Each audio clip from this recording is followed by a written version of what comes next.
Et je voudrais justement qu'on commence avec ce que je vous disais, ce qui s'est passé à Angoulême. C'était aujourd'hui dans la mairie. Un homme a tenté de mettre le feu. Et justement, nous sommes en ligne avec le maire d'Angoulême, monsieur Xavier Bonnefond. D'abord, merci d'avoir accepté de témoigner à l'antenne de CNews.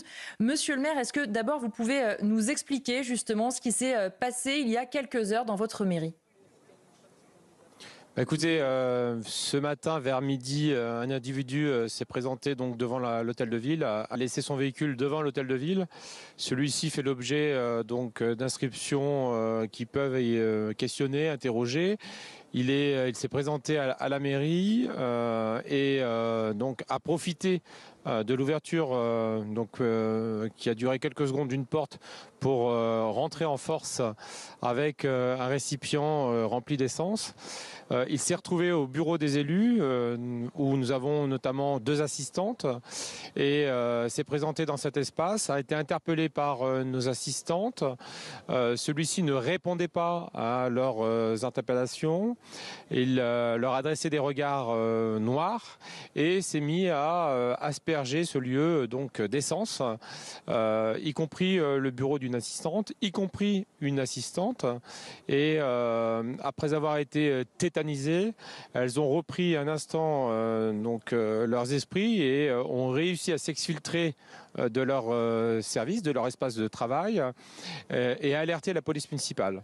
Celle-ci s'est présentée donc au sein de ce service des élus et ont été en mesure, après moult rappels, d'interpeller, neutraliser cet individu qui était physiquement, on va dire, assez costaud et qui ne répondait pas non plus aux interpellations de la police municipale, qui visiblement ne réagissait pas non plus à l'utilisation d'armes type tonfa et qui a mis le feu donc à la mairie. C'est aujourd'hui au moins 4 bureaux qui ont été totalement touchés par cet incendie. Et pour neutraliser l'individu qui ne répondait pas et qui adressait des regards noirs aux policiers, ils ont été obligés d'utiliser leurs armes pour pouvoir le neutraliser complètement. Merci pour ces premières précisions, monsieur le maire. Est-ce que vous connaissiez cet individu? Est-ce qu'il a tenté de donner quelques explications à son acte, même si évidemment cet acte est parfaitement injustifiable et rien ne peut justifier évidemment de brûler une mairie? Non, mais on a été interrogé par les services de la police nationale et puis par la justice sur un potentiel différent qu'il y avait avec cet individu. Après avoir, on va dire, déjà recherché, on sait que on ne trouve pas forcément de différent avec cet individu. Il n'est d'ailleurs pas très connu, même pas connu de nos services. Donc c'est un acte qui est à la fois soudain, mais à la fois surprenant que nous avons vécu donc ici à Angoulême, au cœur de l'hôtel de ville. Malheureusement, on imagine bien sûr que toutes les équipes qui étaient sur place, vous parliez notamment des secrétaires qui étaient là, sont extrêmement sous le choc actuellement. Est-ce que vous avez un petit peu de leurs nouvelles? Oui, alors les assistantes vont bien, mais elles sont extrêmement choquées. Elles sont prises en charge comme il convient par des cellules d'appui psychologique, à la fois dépêchées par le ministre de la Justice, mais aussi dépêchées par la mairie. Les policiers municipaux également, puisqu'ils ont aussi souffert par ailleurs d'une absorption assez importante de fumée. Donc ceux-ci vont bien et font aussi l'objet d'un suivi psychologique.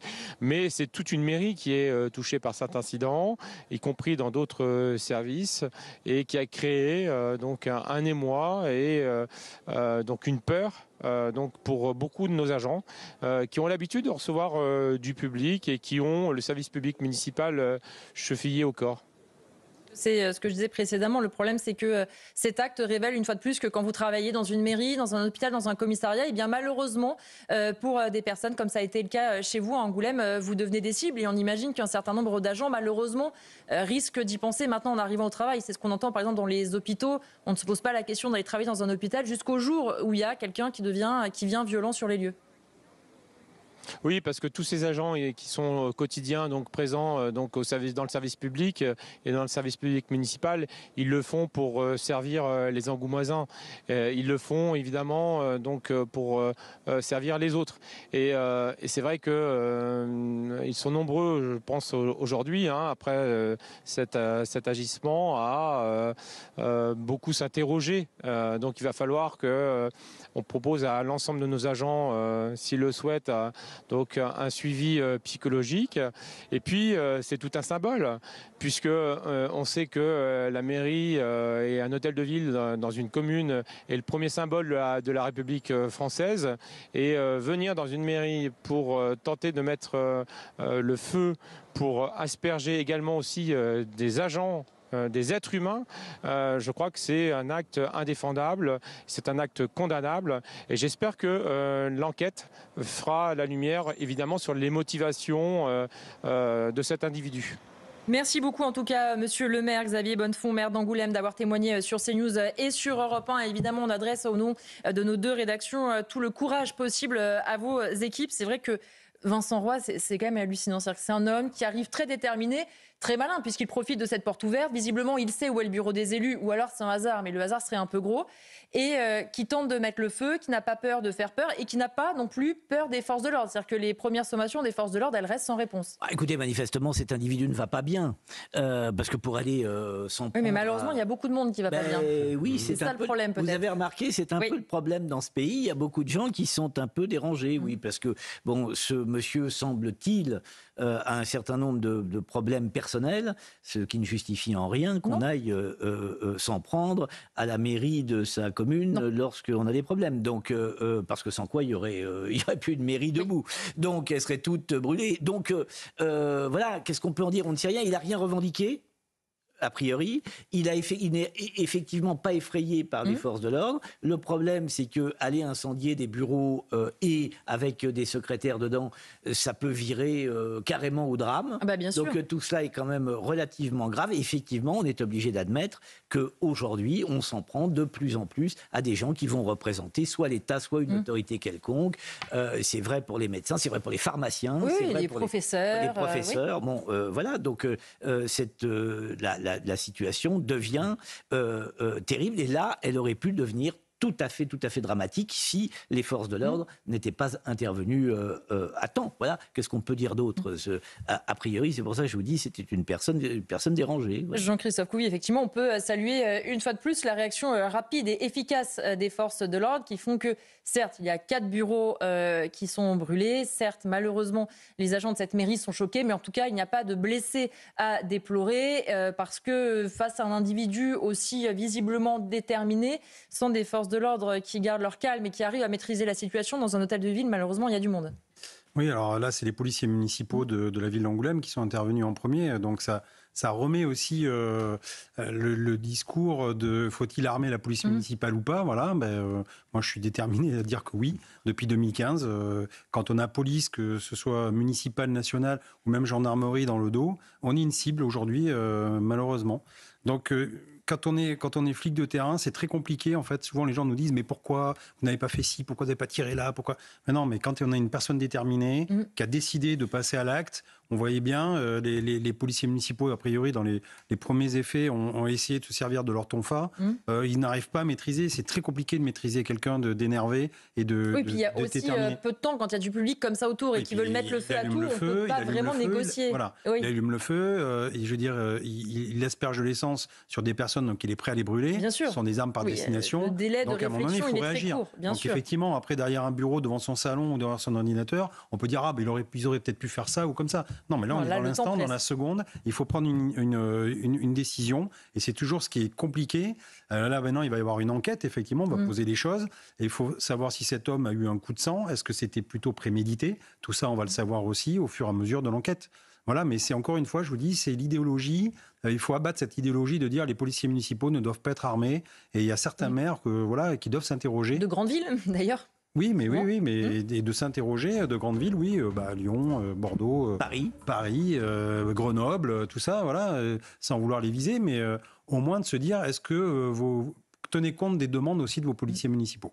Régis Le Sommier, c'est vrai que malheureusement, on voit par exemple des hôpitaux maintenant qui mettent des portiques, qui mettent des vigiles. On se dit, est-ce que maintenant un hôpital, une mairie, ça va être un bunker parce que ça va être finalement la seule solution pour tenter de se protéger? Évidemment qu'on n'a pas envie d'en arriver là et je ne pose pas cette question comme un souhait, mais le problème c'est qu'on voit aujourd'hui, vous êtes tranquillement en train de travailler à la mairie d'Angoulême, un homme se faufile et arrive pour mettre le feu à des bâtiments avec des gens dedans. On en est quand même arrivé là, quoi. Oui, on a déjà vu, d'ailleurs, souvenez-vous, l'année dernière, au moment des émeutes de juillet, la mairie de l'Île-et-Rose, le maire Vincent Jeanbrun... Et son domicile, d'ailleurs, après. Et son domicile avait été ciblé. Je crois que la mairie avait été incendiée à cette époque.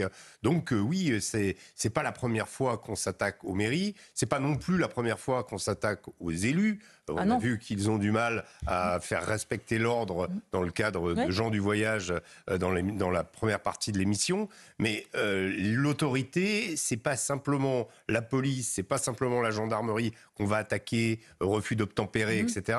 C'est aussi des insoumissions et des attaques directes vis-à-vis des élus. Et aujourd'hui, on sait qu'il y a de gros problèmes parmi les 36 000 communes de France de maires qui jettent l'éponge, de maires qui décident de ne pas se représenter. 50% des maires actuels pensent ne pas se représenter. On a eu plutôt environ 40 démissions par mois depuis 2020. Et ce qui est terrible, ce qui est énorme d'ailleurs, parce que l'élection municipale, c'est l'élection qui, en France, après l'élection présidentielle, ou à peu près au même niveau, intéresse les Français. Parce que l'élu local, c'est quelqu'un qui intéresse. C'est un point de ralliement. Le maire est l'élu préféré des Français. C'est l'élu préféré, c'est quelqu'un qu'on connaît, en qui on a confiance, même quand on ne partage pas ses idées politiques. Si vous voulez, il y a un côté unification du social avec le maire. Et là, on se rend compte que c'est une profession aujourd'hui, maire,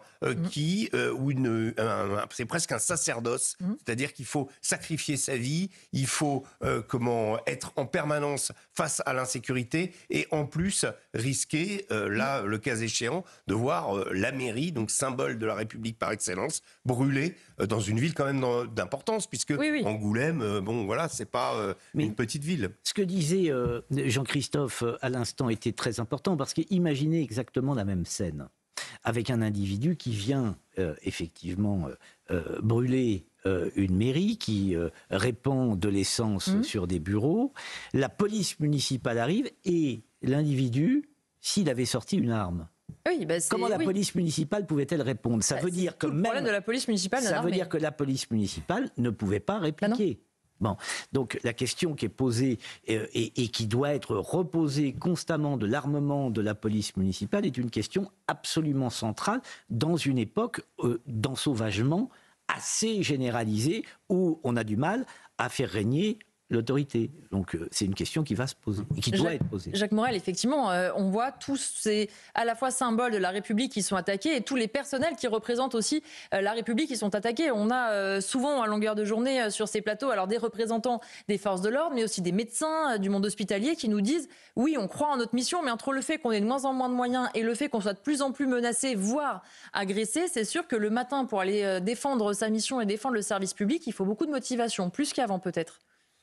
Oui, alors ce cas concret dramatique va, en ce qui concerne les maires, en tous les cas, sûrement faire réfléchir ceux qui hésitaient à armer leur police municipale. On espère. On imagine la même scène avec des policiers non armés, attendre qu'arrive une police nationale ou une gendarmerie qui n'est pas forcément à proximité de l'établissement. Ça aurait pu se transformer en drame.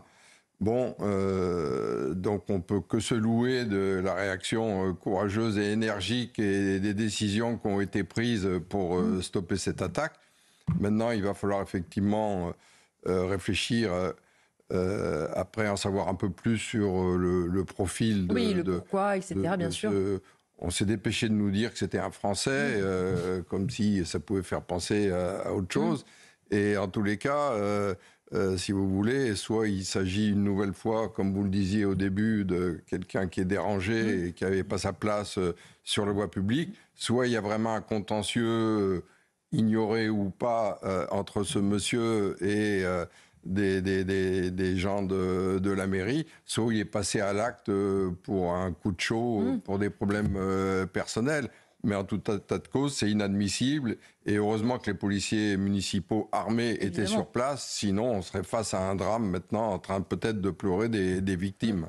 On va marquer une pause dans Punchline et on se retrouve dans quelques instants sur CNews et sur Europe 1. On vous parlera d'un jeune garçon de 12 ans qui était présenté aujourd'hui devant le juge des enfants parce qu'il partageait notamment sur les jeux vidéo, sur les réseaux sociaux, du contenu terroriste.